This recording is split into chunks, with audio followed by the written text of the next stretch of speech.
Singapore's economy is built on trade. In 2024, total trade reached 322% of GDP, one of the highest ratios in the world. This dependence makes Singapore a vital hub in global commerce. To discuss its role, we are joined by David Zhang from Euromonitor International. So, David, why is trade so critical to Singapore's economy? As we know that Singapore's economy is heavily reliant on the export, and according to our data, in 2024, Singapore's exports actually is equivalent to 92% of the Singapore's GDP in total. And secondly, is also that Singapore's that also imports essentials and re-exports the value-added goods. For example, Singapore import the crude oil and then process it and then actually export the refined fuel. And that shows the importance and added value for Singapore. Also shows that important value to Singapore's economy. And thirdly, it's also important because we all know Singapore also have a few key pillars, for example, the shipping, the semiconductors. So Singapore's companies rely on the imports of the electrical equipment, which to enable the automation and efficiency. And even Singapore's financial sectors also relies on fintech services and sometimes foreign fintechs to leverage for them to power our digital transformation. And even for our daily consumers' life, Singapore's import water, grocery is really essential for our daily consumers' life. But how about on a bigger scale? How important is Singapore in global trade flows today? Singapore is the top importer and exporter for Southeast Asia. And although globally, in terms of ranking, Singapore only ranked 14th globally for export in 2024, and for import, it's the 17th globally. But it's really the ranked first in South Asia among all the ASEAN countries. And secondly, Singapore also had a strategic location in the regions at the Malacca Straits. It also controls the shipping trade, especially between East Asia with Middle East and Europe. It's the strategic dot on this global trade systems. And thirdly, it's also that Singapore's is not the role goes beyond the trade logistics. It also has an important role like a global hub for digital trade, financial and tech innovations, and this empowers Singapore to drive the next wave of transformation for trade finance. But what about challenges, David? What are the main challenges in trade finance right now that we should know about? In Singapore and globally, there's still a lot of companies rely on manual processing of the trade documents and for the banks as well.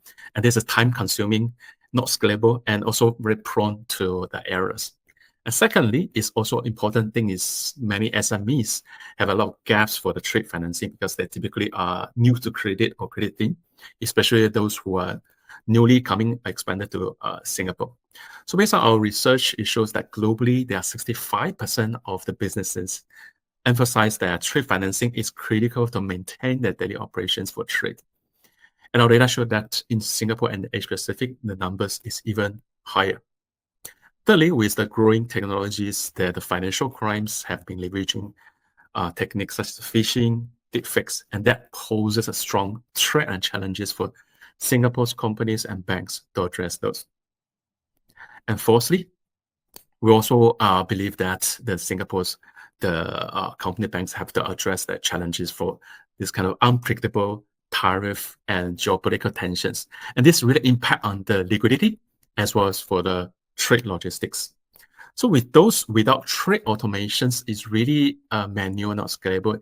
It typically takes a few trade specialists for after a few hours, and for some companies, even days.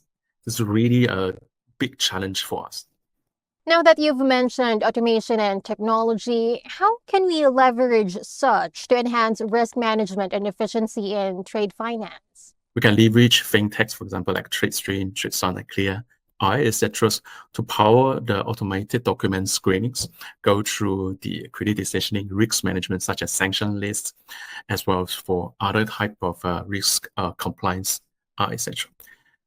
Second area is on the agentic AI. We want to talk about agentic AI. It's not only about the trade transactions service, customer service only. It also covers areas, the whole process, for example, the onboarding, the risk management, and more importantly, understand automatically on the context.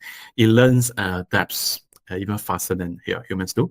So in a way, kind of reducing the human reliance interventions from day to day. And thirdly, it's also powered by growing development in terms of blockchain.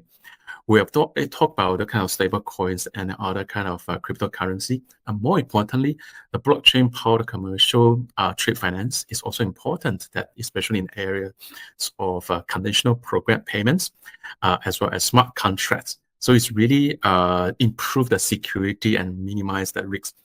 For example, in the areas of no payment by clients, no delivery by the suppliers, or even the unpredictable currency volatility. And fourthly, it's also that we can leverage automation to manage the foreign currencies kind of risk management. Because for international trade, the currency fluctuations really erodes for the profits for the merchants and for the banks. If we have automated kind of solutions to predict and manage the risks, it also benefits Singapore economies and merchants. This also kind of a stats, a global report by WTO shows that in terms of the trade automations powered by AI, it is predicted by year 2040, it can boost up the trade by 14%. So that shows there's a great opportunities and great impact to global trade as well for Singapore itself. You position Singapore as a global leader for trade finance if we can leverage automations powerfully and also give us the resilience and competitiveness in the new era of trade finance in terms of uncertainties. Thank you so much for the detailed explanation, David. Looking forward to having you back on the program. Thank you. Once again, that was David Zhang, Regional Market Insight Manager, Services at Euromonitor International. For more news, visit asianbankingandfinance.net.